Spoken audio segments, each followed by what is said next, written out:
Por fin vamos a llegar al final del Evangelio de San Mateo.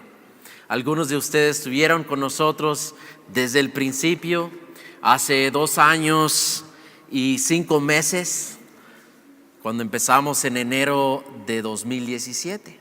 Por fin vamos a cerrar este libro. Y de verdad yo creo que este último pasaje es uno de mis favoritos. Sí, digo eso mucho porque mucho de esto es mi favorito. Básicamente, de aquí a acá es mi favorito. Entonces, de verdad, hay pasajes donde te impactan, ¿verdad? Y esto es una de ellas. Te invito a que abres tu Biblia conmigo a Mateo 28. Vamos a leer versos 16 a 20. Dar gracias a Dios y invitarlo a través de oración que obra en nosotros. Y luego vamos a ir verso por verso, que el Espíritu nos enseña lo que Dios quiere mostrarnos en esta noche. Padre, gracias Señor, que en esta noche sabemos que tu Espíritu está aquí con nosotros, enseñándonos no solo a comprender tu palabra, pero también dándonos el poder de hacerla.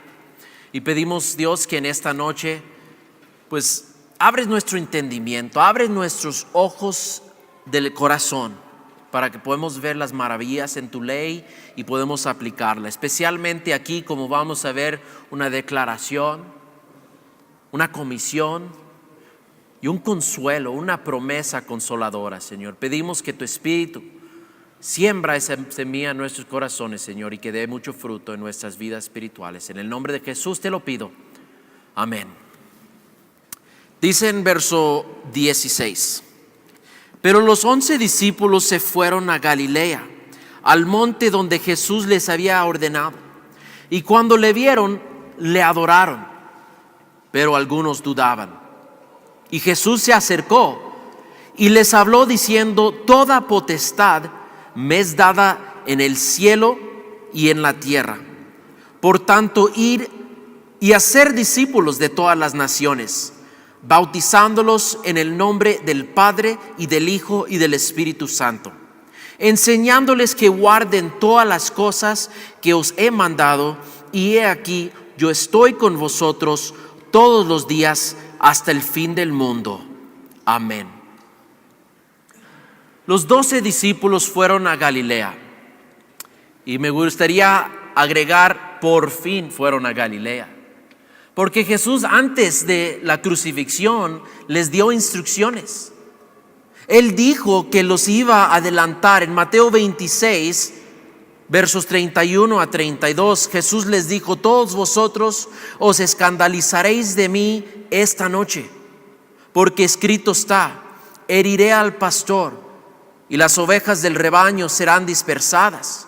Pero después que haya resucitado, iré delante de vosotros a Galilea. Entonces la porción donde vamos a estudiar es cuando por fin van a Galilea y se encuentran con Jesús. Pero no era la primera vez que se encontraron con Él. De hecho, después de la resurrección, Jesús apareció a algunos de los discípulos o a todos conjuntos alrededor de 6 veces en Jerusalén. Primero Jesús apareció a las mujeres que fueron muy de mañana a la tumba. Luego personalmente a María Magdalena. A Cleofas y su amigo, mientras iban al camino de Emaús, Jesús apareció a ellos. No lo reconocieron hasta que partieron el pan. ¿Sí? Vamos a tocar ese tema un poco después, a partir el pan aquí nosotros en la Santa Cena. Luego Jesús apareció una vez a Simón, luego a los discípulos sin Tomás. La misma noche de la resurrección Jesús apareció con ellos y no estaba ahí Tomás. Ellos le dijeron lo que pasó y él dijo: No, yo no voy a creer hasta que no vea y puedo poner mis manos en sus heridas. Entonces Jesús apareció una vez más a ellos en Jerusalén, mostrándose a Tomás. Dice: No dudas, mira. Y comió algo delante de ellos y dijo a Tomás que podía poner su mano en sus heridas. Y clamó: Mi Señor y mi Dios. Y creyó. Y Jesús dijo: Benditos sean los que creen y no ven. ¿sí? Entonces, pues eso eran las veces que Jesús apareció a ellos en Jerusalén. Luego dice que apareció a 7 de ellos junto al mar de Tiberias, en Galilea. Y luego aquí en este monte. Ahora aquí dice que los 11 discípulos fueron ahí al monte donde Jesús les había ordenado. Entonces ellos ya sabían que el monte, no sabemos hoy cuál monte es, pero ahí se fueron. Y muchos piensan que tal vez puede ser el mismo acontecimiento donde Jesús apareció a 500 testigos. Pablo lo menciona en 1 Corintios. Y puede ser porque Jesús tenía muchos seguidores, muchos más en Galilea. Ahí estaba su sede, ¿verdad? Y muchos más seguidores en Galilea que en Jerusalén. Entonces puede ser que convocó a todos a reunir para esta información importante. Después Jesús haya aparecido a algunos después. Primero, deje mencionar que esto no es el mismo evento de la ascensión, porque Jesús regresó a Jerusalén, los discípulos también. Ahí es donde Jesús les dijo que tenían que esperar para recibir poder de lo alto, que el Espíritu Santo iba a bautizarles, dándoles poder para ser testigos. Y ahí sobre el monte de los olivos Jesús ascendió y va a regresar un día muy pronto. Sabemos que cuando Cristo regresa en su segunda venida, va a volver a pisar sobre el monte de los olivos. Si nunca has viajado a Jerusalén, no se preocupe. Jesús va a regresar con todos nosotros, todos sus santos, todos los que creen en Él, en las nubes, en caballos blancos, y nosotros también vamos a aterrizar sobre el monte de los olivos. Va a ser un tour de los mejores, del mejor siempre, porque Jesús nos va a ser nuestra guía de turista. Así que no se preocupen de gastar el dinero de ir ahorita, porque podemos ir todos juntos un día, ¿no? Entonces Jesús apareció a ellos, y también a través del tiempo Jesús ha aparecido desde el cielo, como Él apareció a Esteban. Cuando lo estaban apedreando, Él miró los cielos abrir, vio a Jesús a la diestra del Padre, con sus manos Jesús estaba parado. Mi papá me enseñó desde niño de ponerse de pie cuando vas a recibir a alguien, cuando alguien entra en la casa, ¿no? A unas veces me dio una así y no me paraba, y me enseñó: hey, párese. No importa si la persona es menor que tú o mayor que tú, párese para saludar. Entonces Jesús paró para saludar a Esteban, que iba a entrar después de ser martirizado. No terminó ahí, porque Jesús otra vez apareció a alguien desde el cielo, un tal Saulo de Tarso, y se convirtió en Pablo, el gran apóstol. ¿Sí? Y también no dudo que Dios ha aparecido, ha aparecido a sus seguidores en los siglos, que Cristo resucitado muy bien tiene todo el poder para hacerlo. Puede manifestarse de una forma muy especial para demostrarnos su poder o darnos un mensaje especial. Sí, no voy a decir que es fuera del control de Dios. Estuve hablando con un hermano que dijo que ha visto a Cristo, y dije: yo no dudo, pero si es cierto, si es posible, voy a pedir a Dios en oración. Quiero verte, quiero ver tu rostro. Sí, y parte de mí quería hacer: no, ¿cómo que ha visto? O sea, ¿quién es él? No, la verdad, somos sus hijos, ¿verdad? Y con brazos abiertos, sea nuestro Padre, nuestro Dios, nuestro Salvador Jesucristo, va a recibirnos un día. Pero no dudo de su poder. Tampoco voy a estar afanando, para eso y dudar si no aparece, sino que dije: Dios, si sea tu voluntad, quiero ver a mi Cristo. Si no aquí, sé que lo verá un día en el cielo, ¿sí? Entonces Jesús apareció aquí en Galilea. Es la única porción que Mateo menciona, y es porque él quiere enseñar la importancia de la gran comisión.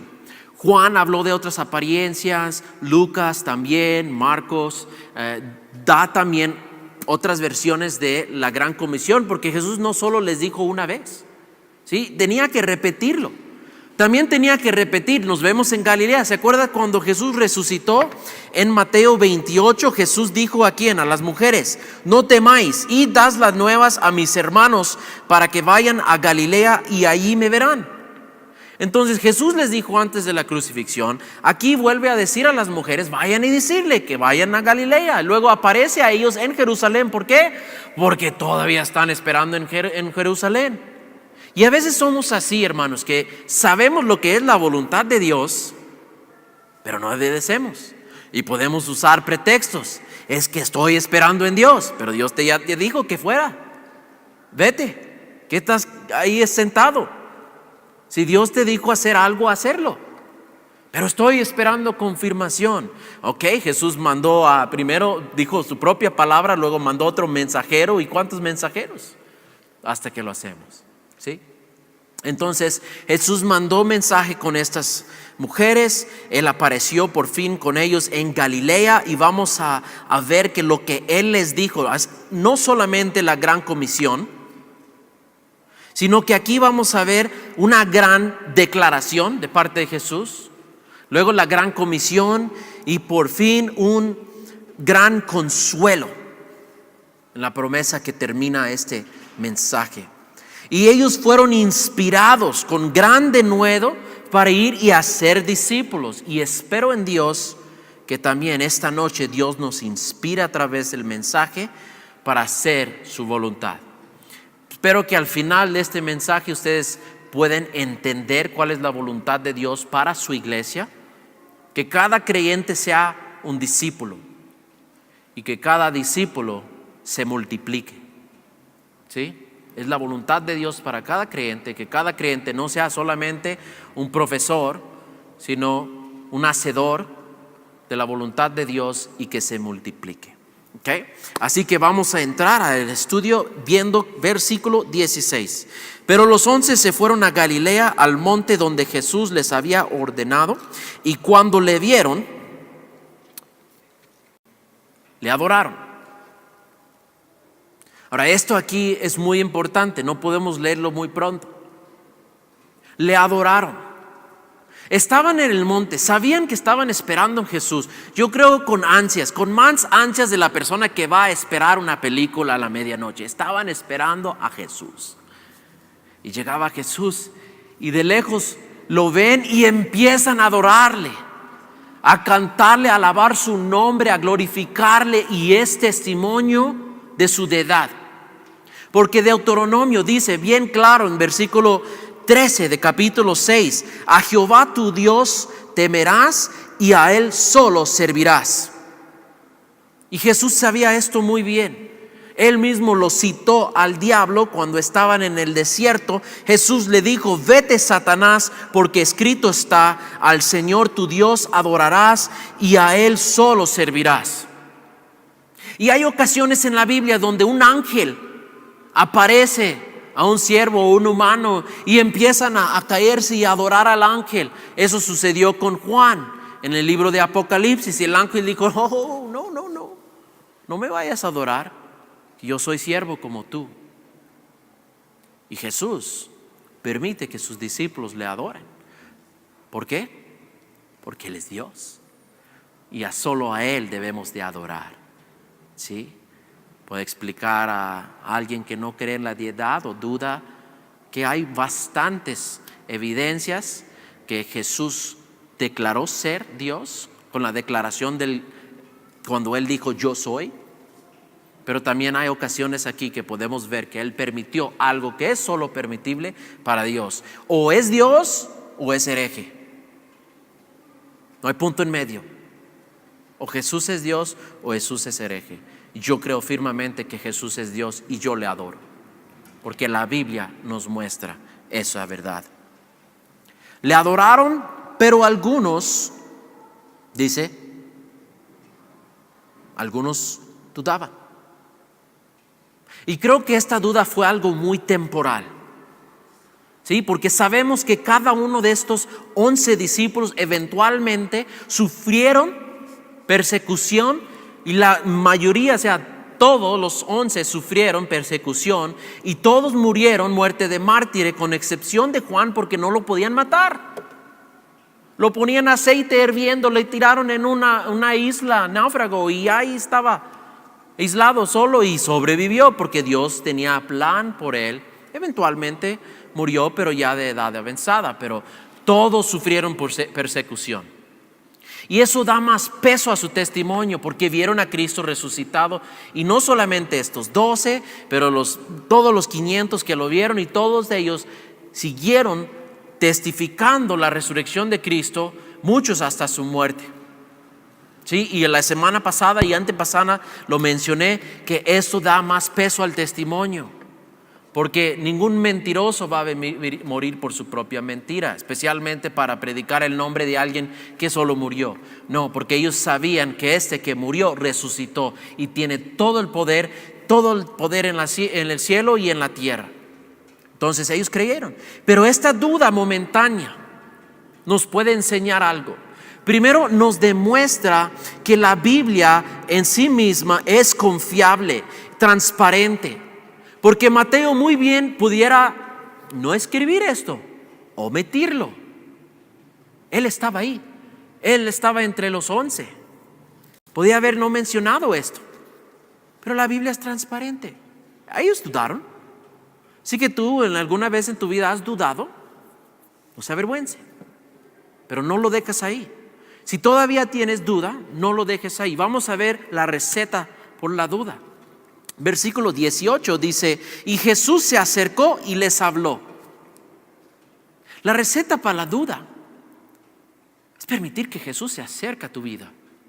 Escuchar su palabra, porque Jesús sigue hablando hoy y sigue acercándose a su pueblo, acabando toda duda. Y Dios te convertirá en adorador si permites y recibes a Jesús. Escuche su palabra, porque la fe viene por el oír y oír por la palabra de Dios. Así que permite que Dios aumente tu fe, y aumentar tu fe se desmine toda duda. Ahora podemos tener duda en una circunstancia, en una prueba. Dios, yo no entiendo lo que está pasando. Yo no entiendo y yo no sé qué hacer, y me entra la duda que si me vas a sacar de esta. Porque una vez sacaste a Pedro de la cárcel con un ángel, fue maravilloso, pero otra vez no lo sacaste y lo crucificaron boca abajo. Así que hay veces que nos vas a rescatar y hay veces que no. Entonces no sé, y vamos a tener esa duda, y está bien. Y cuando tienes esa duda, llévalo al Señor Jesús. Tú acércate a Él, escucha su palabra, lee la palabra, y va a ver que la palabra sacará toda duda de tu mente y tu corazón. ¿Sí? Muchos preguntaron, ¿por qué dudaron? Es simple, seguir leyendo. Jesús estaba de lejos y se acercó, y cuando se acercó y escucharon su voz, lo reconocieron. Estaba en su cuerpo glorificado. La última vez que lo vieron estaba todo golpeado y ni siquiera parecía hombre, y ahora lo ven brillando. Lo único desperfección de su cuerpo es lo que nosotros causamos en las heridas en sus manos, pero tiene un cuerpo glorificado. Como cuando Jesús apareció a María, ella pensó que era el jardinero y dijo: María. Dijo: Raboní, eres tú. Reconoció su voz. Ella pasó años con él, escuchando sus mensajes, escuchando la voz de Dios. Jesús dijo: mis ovejas oyen mi voz y reconocen a su pastor. Entonces no cabe duda que cuando Jesús se acercó, dejaron de dudar todos y continuaron adorando hasta que Jesús les empezó a hablar, hasta que Jesús les dijo: ok, ya déjame compartir este mensaje, es muy importante. ¿Sí? Jesús les dijo: toda potestad me es dada en el cielo y en la tierra. Esta es la gran declaración. Y no debemos de brincar esto luego para ir y hacer discípulos. No, esto es el base para todo lo demás. Toda potestad me es dada en el cielo y en la tierra. Y podemos notar que a través del ministerio Jesús demostraba tener poder extraordinario. Demostró tener poder sobre el cuerpo humano. Demostró tener poder sobre los demonios. Demostró tener poder sobre las cosas o los elementos naturales. Jesús, con una palabra, calmó el viento y las olas del mar. Jesús tenía todo a su control. Los discípulos decían, ¿quién es este hombre? Que aún el viento y el mar le obedece. Tenía poder sobre el día de reposo. ¿Se acuerdan? Sus enemigos decían, a ver lo que va a hacer, porque si hace un milagro el día de reposo, no puede ser, porque Dios nos dijo que no debemos de hacer nada. Y Jesús, para demostrarle que Él es también Señor sobre el día de reposo, sanó a un hombre en el día de reposo y dijo, fíjense, el día de reposo fue hecho para el hombre y no el hombre para el día de reposo. Pero voy a hacer este milagro para que sepan que tengo poder y que también soy Señor sobre el día de reposo. También demostró tener poder sobre el pecado.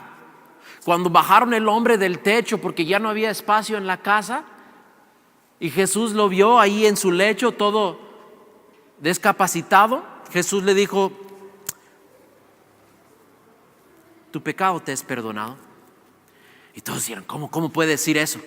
Y no hay forma de ver si alguien, o sea, no es que inmediatamente empiezan a brillar una aura detrás de ellos, ¿no? Es alguien perdonado. No se nota.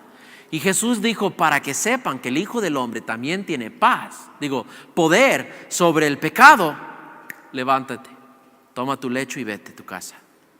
Y de inmediato tomó su lecho, se fue y caminó a su casa. Y todos vieron, wow, lo sanó. Y la sanación exterior era evidencia de la sanación interior. Su pecado fue perdonado. Jesús no solo tenía poder sobre el pecado, tenía poder sobre la muerte. ¿Sí? ¿Recuerdas del hijo de la viuda de Naín? Un adolescente. Lázaro, un adulto. La hija de Jairo, una niña. Cada rango de las edades para enseñar que Cristo puede y tiene poder de salvar a los niños, adolescentes y a los viejitos. ¿Sí? Entonces Jesús dijo, no impides a que los niños vengan a mí. Ministerio de niños es uno de los más importantes en la iglesia. Pero no quiere decir que, pues bueno, tenemos 30 niños, ya dejar que los viejitos se vayan, porque no, aquí está el futuro. No, Jesús nos demostró el patrón. Ministra a cada persona. Aún Pedro dijo, Señor, mi suegra está malita, ¿también sanas a las suegras? Sí, también sano a las suegras. Jesús demostrando que tiene poder aún para sanar a los enemigos. No se crea. Si mi suegra está viendo esta grabación, editarlo, por favor, esa parte. Jesús demostró que tenía poder aún antes de la muerte. Pero creo que ahora, después de la resurrección, Cristo demuestra algo distinto, algo especial. Como que tal vez es un poquito difícil para nosotros entender cómo era su poder antes de la crucifixión y cómo es poder después. Pero creo que se demuestra en la misma palabra que algo pasó, algo distinto. ¿Sí? Vamos a Filipenses 2. Vamos a leer versos 5 a 11. Y les quiero demostrar algo aquí. Filipenses 2, verso 5. Pablo dice, haya pues en vosotros este sentir que hubo también en Cristo Jesús, el cual siendo en forma de Dios, no estimó el ser igual a Dios como cosa a que aferrarse, sino que se despojó a sí mismo, tomando forma de siervo, hecho semejante a los hombres. Estando en la condición de hombre, se humilló a sí mismo, haciéndose obediente hasta la muerte y muerte de cruz. La Biblia demuestra que algo sucedió cuando Cristo, Dios, se encarnó, siendo Dios con nosotros, Emmanuel. Algo tenía que dejar. Algo tenía que despojar momentáneamente para habitar en una de estos cuerpos de carne. ¿Sí? Pero cuando Él, teniendo este cuerpo como nosotros, fue tentado y todo, pero no pecó y obedeció, y Él enseñó a nosotros cómo debemos de agradar a Dios en obediencia y en santidad, y siendo un siervo humilde y sacrificial o servicial. y entregó su vida por nosotros. Él es nuestro ejemplo, acuérdese. Y mira lo que dice en verso 9: por lo cual, o sea, en resultado de, Dios también le exaltó hasta lo sumo y le dio un nombre que es sobre todo nombre, para que en el nombre de Jesús se doble toda rodilla de los que están en los cielos y en la tierra y debajo de la tierra, y toda lengua confiesa que Jesucristo es el Señor, para gloria de Dios Padre.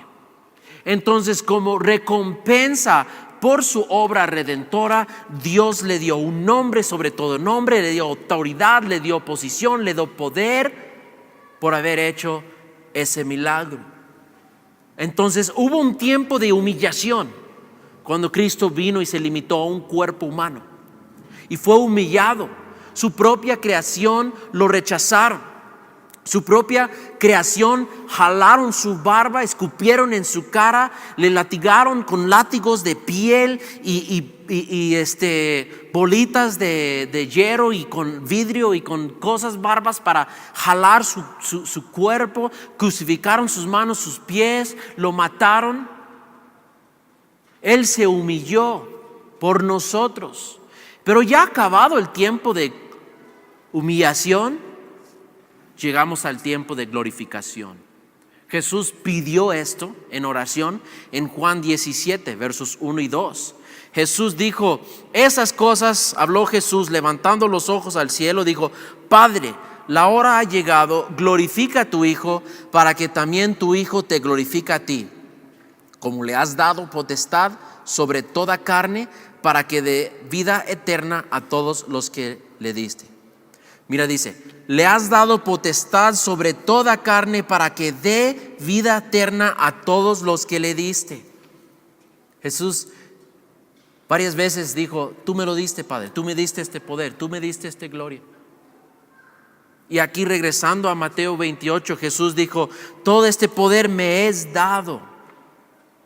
Sí, el Padre le dio esto como recompensa y le dio un poder ilimitado. Sí, Padre, el Hijo, Espíritu Santo, unos son.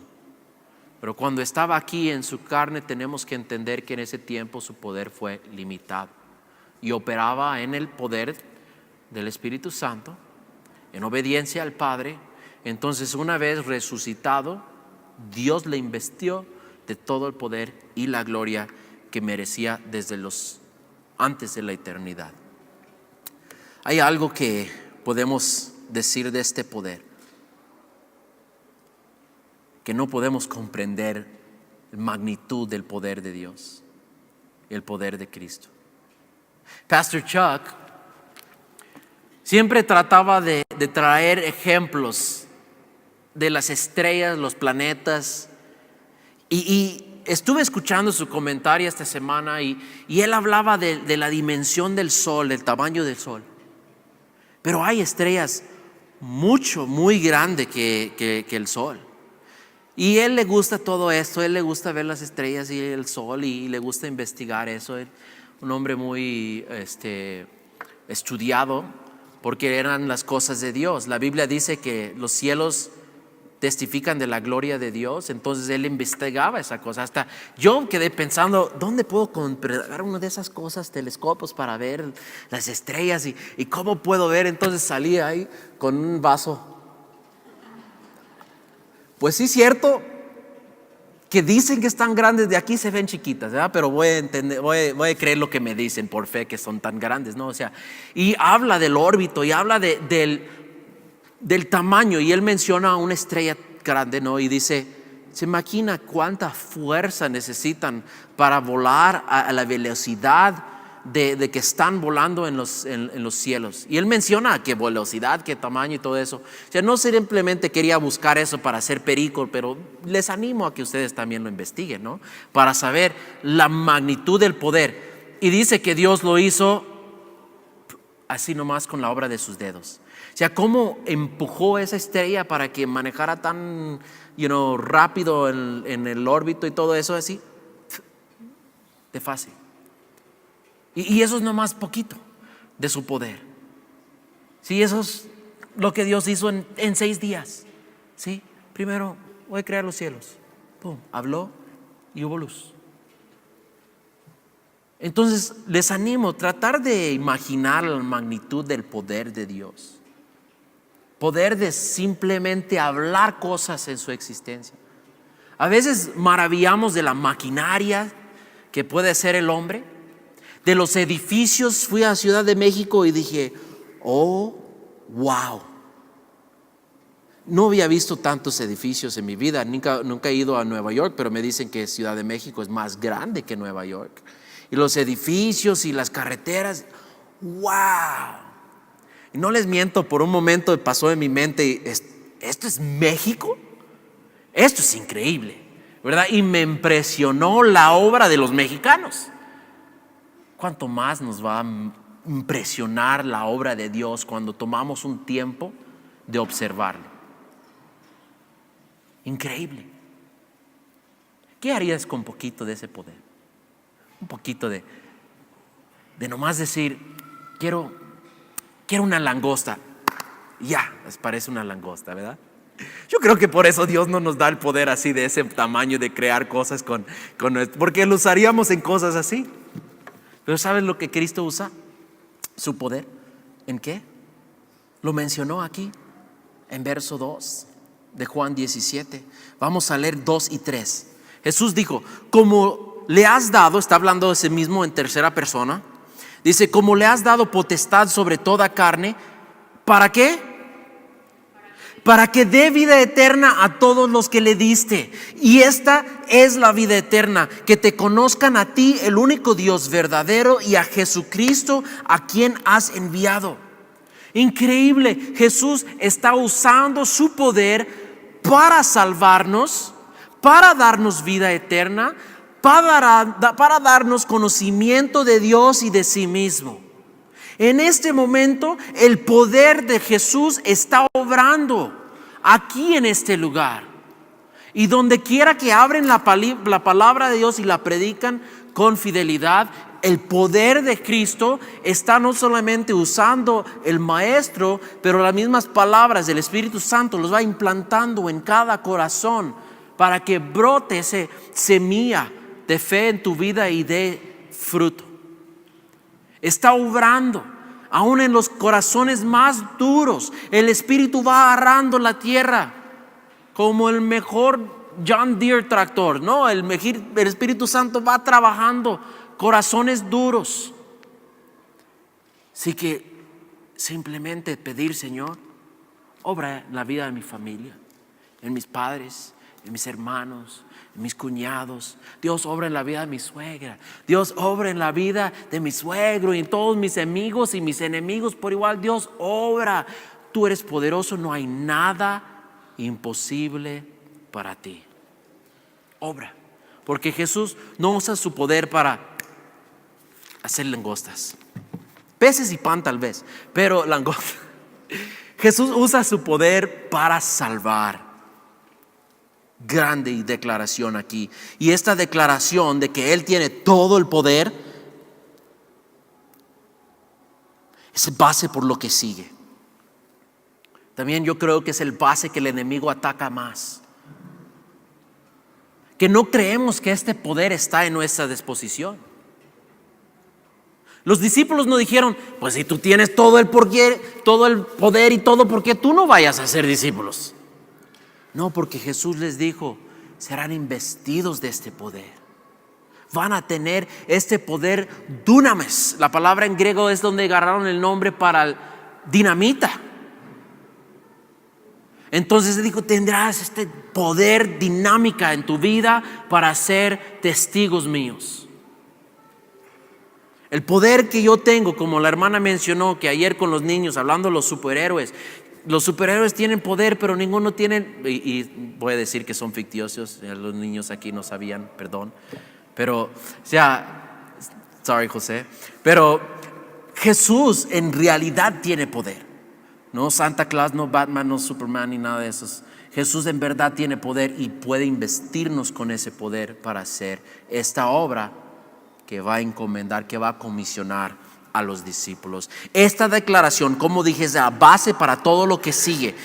Da peso al mandato y a la promesa que siguió.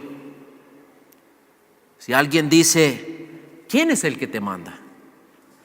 ¿Quién es el que te acompaña? El Rey de Gloria, el Todopoderoso me mandó y me acompañó hasta aquí para hacer lo que Él me ha llamado a hacer. Verso 19. Por tanto, ya sabiendo ya que tengo todo el poder y la autoridad, dijo, por tanto, id. Y aquí literalmente podemos ver cada palabra de aquí y examinar cada palabra. Pero nomás voy a mencionar esta aquí. Id. Antes que Jesús les podía decir ir, tenían que venir. Y vemos eso en los evangelios. Jesús dijo en Mateo 11, 28, 29, venid a mí todos los que estáis trabajados y cargados, y yo os haré descansar. Llevar mi yugo sobre vosotros. Yugo. Tal vez quería decir llevar mi almohada para sentarme bien en la banca de la iglesia y sentirme bien cómodo, ¿no? Dijo, llevar mi yugo. Es un instrumento de trabajo para animales de trabajo.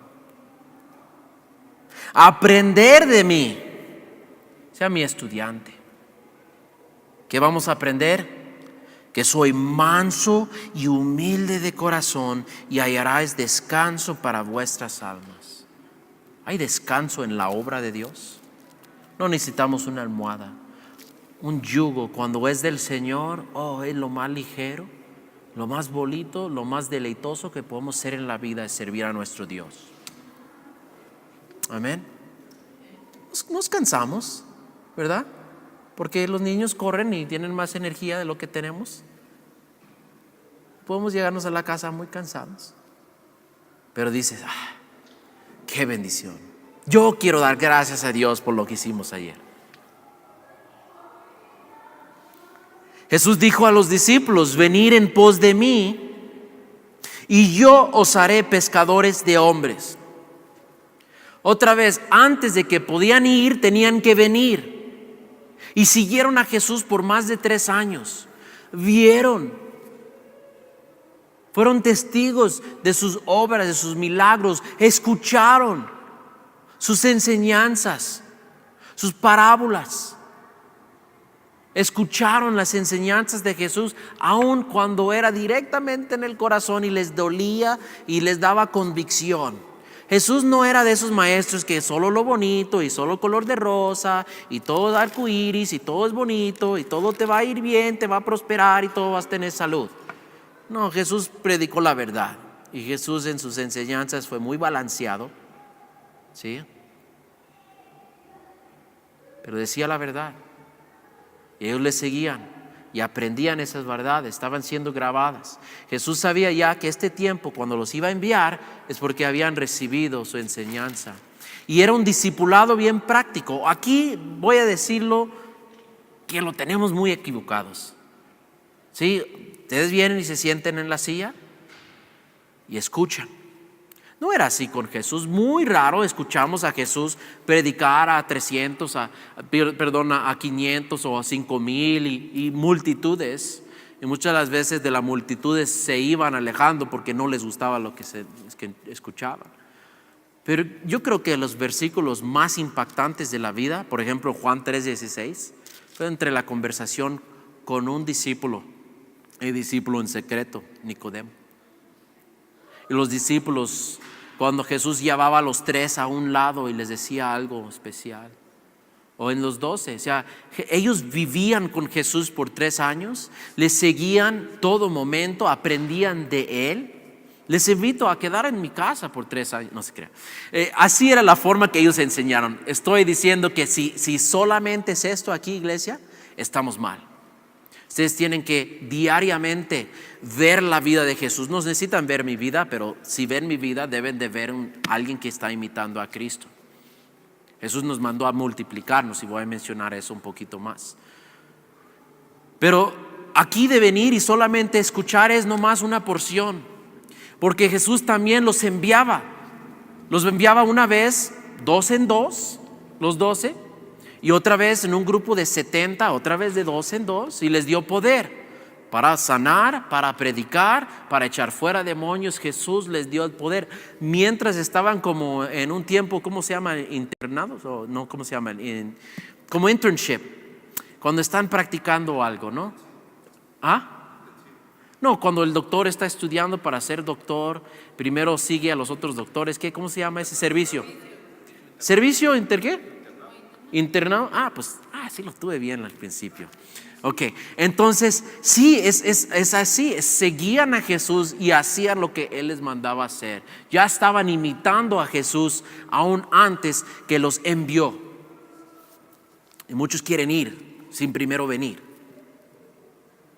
Muchos pueden estar en una iglesia 1 año, 2 años, 3 años y decir, ya estoy listo, envíame, quiero ir como pastor. Y creo que el Espíritu Santo demuestra al pastor a tener confianza en Dios, en levantar a un discípulo, y el tiempo que Dios diga, se impone manos, ore por ese hermano y lo envía con todo el apoyo que está en la capacidad de la iglesia. ¿Sí? Eso me hicieron después de 7 años de servir en mi iglesia. Y sé que un día Dios va a levantar aquí evangelistas, pastores, misioneros. Como Pastor Sam puso manos sobre José y lo envió aquí, o sobre Ever y Diana y lo enviaron aquí. Eso es el orden. No es que, no estoy de acuerdo con el pastor, no me gustan esas luces azules, ¿por qué no usamos rosita o rosa o algo? Me voy y pongo mi propia iglesia. Pues es una forma de multiplicar iglesias, pero no es una forma de multiplicar discípulos, créeme que no. Tampoco debemos de enfatizar demasiado el venir. El solo venir a la iglesia, venir a la iglesia, venir a la iglesia. No. En el venir está la preparación y luego en el ir. Porque la palabra ir, aquí voy a leer una cita de otro pastor, pero aquí nos demuestra que la palabra ir no es en sí un mandato para ir, sino tiene un poquito más de peso cuando lo ven en original. Voy a leer una porción de Warren Wiersbe del libro Leales en Cristo. Dice, el verbo griego traducido id en realidad no es un mandamiento, sino un participio presente o gerundio, yendo. El único mandamiento en toda la gran comisión es hacer discípulos a todas las naciones. Jesús dijo, mientras ustedes están yendo, discipulen a todas las naciones. Sin que importa dónde estemos, debemos ser testigos de Jesucristo y tratar de ganar a otros para Él. Warren Wiersbe falleció esta semana, el día 2 de mayo. Y es uno de los pastores que yo leo sus comentarios cada semana en mi preparación y seguiré leyendo. Le escribió más de 150 libros en su vida. Este pastor se multiplicó. Este pastor no dijo, gracias Dios por toda la información y sabiduría que me ha dado, lo voy a guardar aquí nomás para mi iglesia. Sí, él pastoreaba en la iglesia y luego ayudaba en una universidad y luego ayudaba en mesas de consejo en varios diferentes proyectos de misiones y todo eso, pero escribía. Porque decía, él sabía que escribiendo estaba grabando lo que el Espíritu le estaba enseñando, y muy prolífico de autores. Lo digo que lo leo cada semana porque abre un pasaje y arroja luz sobre un pasaje y a cómo se aplica hoy a nuestras vidas. La aplicación es muy personal, muy, yo creo, relacional a la forma que estamos viviendo hoy y todo. Y él hacía una fuente entre el mundo de la Biblia y el mundo de hoy. De hecho, su nieto escribió en el periódico anunciando su muerte que su abuelo siempre vivió para edificar ese puente del mundo de la Biblia hacia el mundo hoy. Él vivió para eso. Murió a la edad de 89 años. Le faltaba, creo que 13 días para cumplir 90. Pero toda su vida fue dedicada a multiplicarse. Pero hay aquellos que dicen, no, solo para mí. Pastor, yo quiero ser discipulado. Luego va a robar mis ovejas. No hay que tener esa actitud. Hay que decir, todo lo que tengo Dios me lo dio, no es mío. Ahora, Si voy a un taquero y le digo, hey, ¿me enseñas todo lo que sabes? Va a decir, ¿para qué? ¿Para que abres una taquería y me quites los clientes? Pues no es así el negocio, pero la iglesia no es un negocio, hermanos. Es un reino. Y el rey nos mandó a ser más discípulos y a multiplicarnos. Aquí está el mandato: hacer discípulos a todas las naciones. Así que no hay límite a dónde puedes ir, ni a razas, no hay límite en culturas, ni lenguas, nada. Todo el mundo debe tener la oportunidad de escuchar el evangelio y ser enseñados a obedecer a Cristo. Hace unos meses, un joven de 26 años fue a una isla en la India donde estaba prohibido, era ilegal entrar en esa isla, porque la gente no han tenido contacto con alguien fuera de su isla mucho tiempo, y la última vez que unos pescadores quisieron parar ahí, los mataron. Y este joven dijo, ellos estaban en el corazón de Jesús cuando colgaba en la cruz. Jesús los ama. Yo ya tengo la salvación y nadie quiere ir, yo voy a ir. Y fue. No duró ni una hora en la isla. Había aprendido algo en su idioma para decirles, Jesús te ama y yo te amo. Y con su Biblia, la primera vez tiraron flechas y con su Biblia bloqueaba las flechas. Se escapó de la isla y el siguiente día regresó y ahí lo mataron. Porque él creía que Jesús, con todo el poder, que merece toda la honra, lo había enviado a ese lugar, aunque fuera nomás para decirles que Jesús les ama. ¿Es un desperdicio? No. No, él derramó su aceite en los pies de Cristo, dio todo lo que él tenía, su vida, porque Cristo, el Cordero de Dios, es digno de recibir la recompensa de su sacrificio. Era la lema de los misioneros moravios. También cuando unos misioneros de 20 y tantos años se vendieron a un dueño de esclavos para poder alcanzar a los esclavos. Se vendieron. Cómprame, yo seré tu esclavo. Pues viviendo entre los esclavos tuvieron la oportunidad de evangelizar y ganar almas, aunque vendieron sus cuerpos. Increíble. Pero creo el que tiene todo el poder es digno de todo nuestro esfuerzo. Jesús dijo a todas las naciones, no, está muy peligroso. No voy a ir a Jerez, que está muy peligroso. No voy a ir a Uganda, África, está muy peligroso. O no voy a ir a la Mérida porque, no, qué caloroso. ¿Sabes que llega a 43 grados? Pastor Sam fue hace 20 y tantos años. Ya todos merecen escuchar y Dios merece que obedecemos su mandato. Jesús ahora ya pone como dos subpuntos de hacer discípulos. Dice bautizándolos y enseñándoles. Primer punto, bautizándolos en el nombre del Padre y del Hijo y del Espíritu Santo.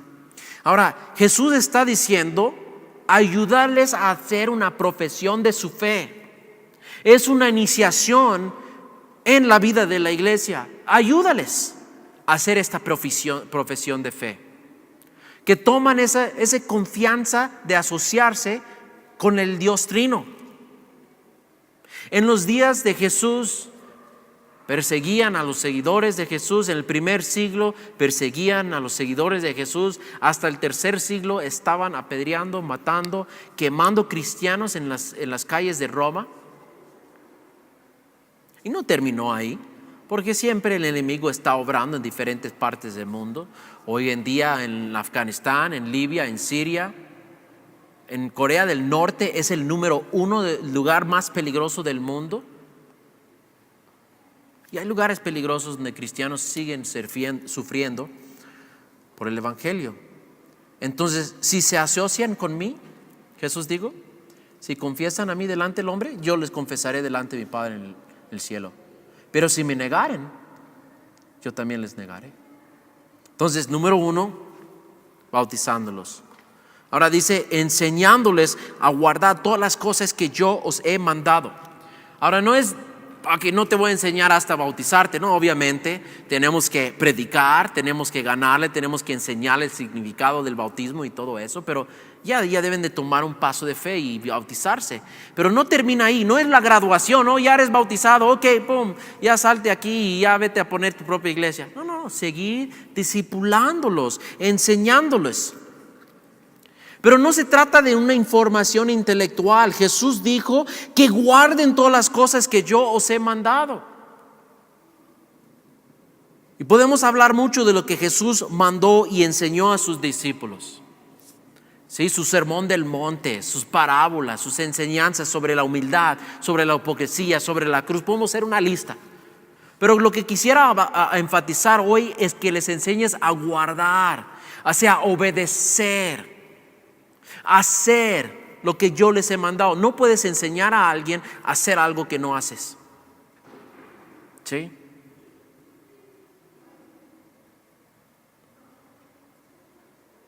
Si tus hijos imitaran tus pasos, ¿qué serían? Creo que les he puesto esta pregunta antes. ¿Sí?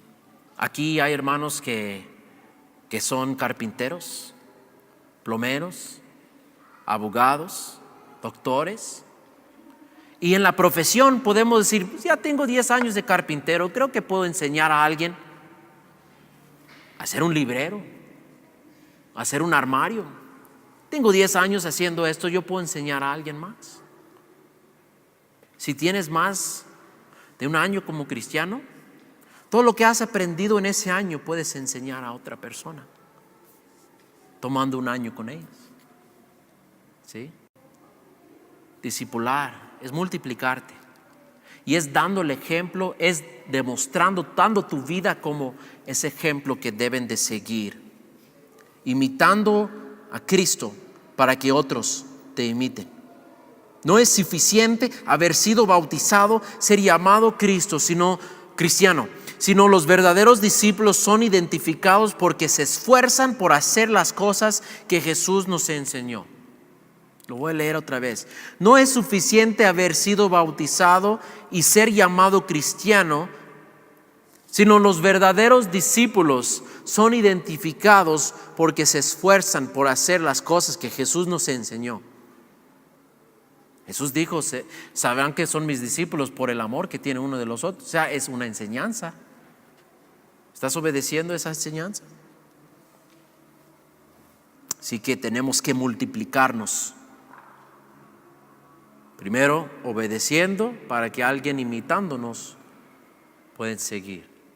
Pero está hablando de ser intencional. ¿Sí? No solamente que, mis hijos me están viendo. ¿Sí? Entonces, pues, no sé por qué no salieron cristianos. Pues yo siempre he sido cristiano toda mi vida, no sé por qué no son cristianos. ¿Fuiste intencional en discipularlos? Porque no es algo que por simplemente puedes contagiar a alguien a ser cristiano. Jesús fue intencional con sus discípulos, los sentó, platicó, les enseñó, les iba caminando y donde iban les iba enseñando. Vas al Walmart, vas a la Soriana, ir enseñándoles. Vas a, no sé, a las margaritas, a los no a las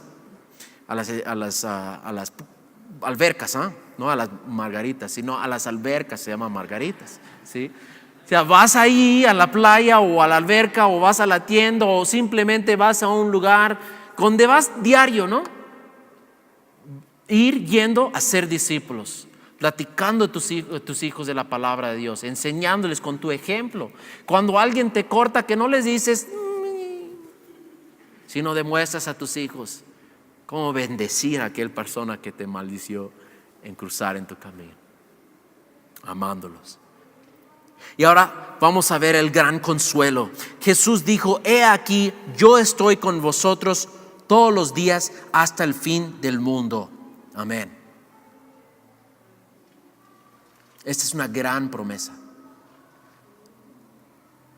¿Sabes la promesa que siempre se citan durante el tiempo de oración? Señor, tú dijiste que donde 2 o 3 están, Jesús dijo, hey, estoy con vosotros todos los días, aunque estés solo. ¿Quieres esa promesa? ¿Quieres vivir en esta promesa? Ir a ser discípulos. Esa promesa es para discípulos haciendo discípulos.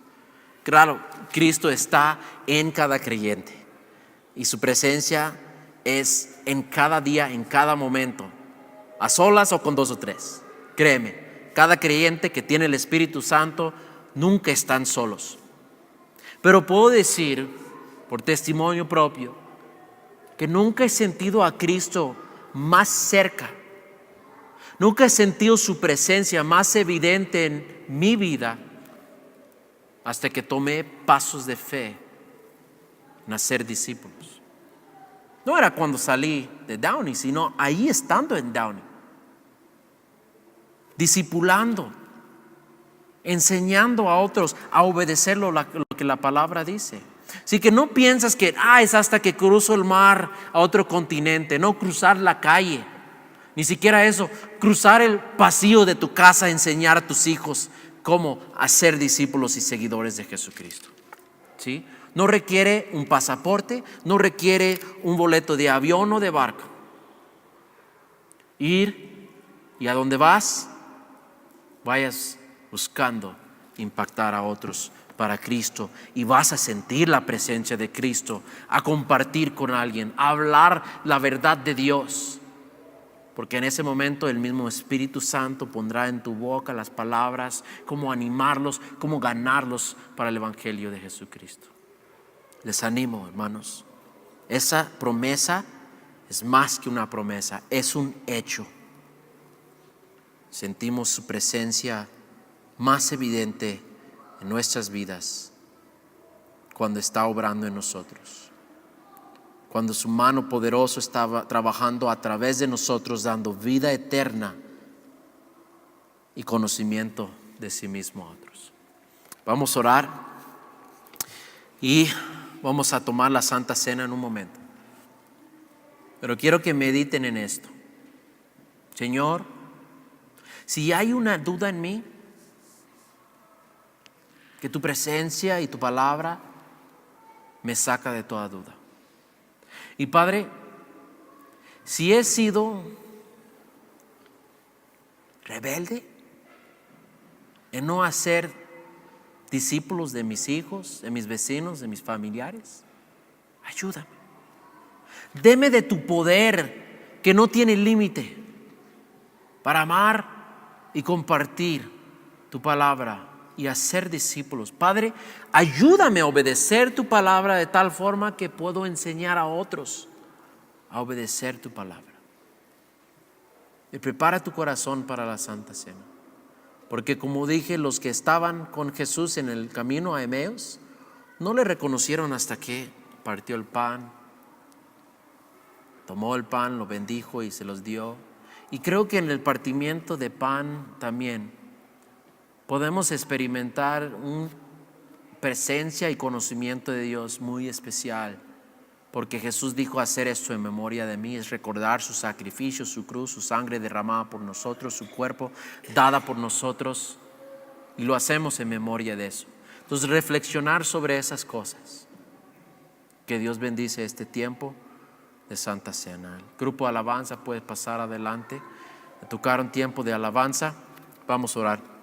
Padre Dios, gracias por tu palabra, por tu poder, por tu promesa. Pedimos, Señor, que tu Espíritu nos habla en esta noche, enseñándonos, Señor, las áreas donde flaqueamos en nuestra fe, donde la duda crece. Enseñándonos, Señor, esas áreas donde no hemos sido obedientes, aunque sabemos lo que tú deseas de nosotros. Y Padre, ayúdanos que al ir nos vamos enseñando, compartiendo tu palabra y tu poder. Haz tu obra en nosotros, Señor, y que tu Espíritu nos convence de nuestros pecados, nos ayuda a confesarlas antes de tomar la Santa Cena. Pido en el nombre de Jesús. Amén.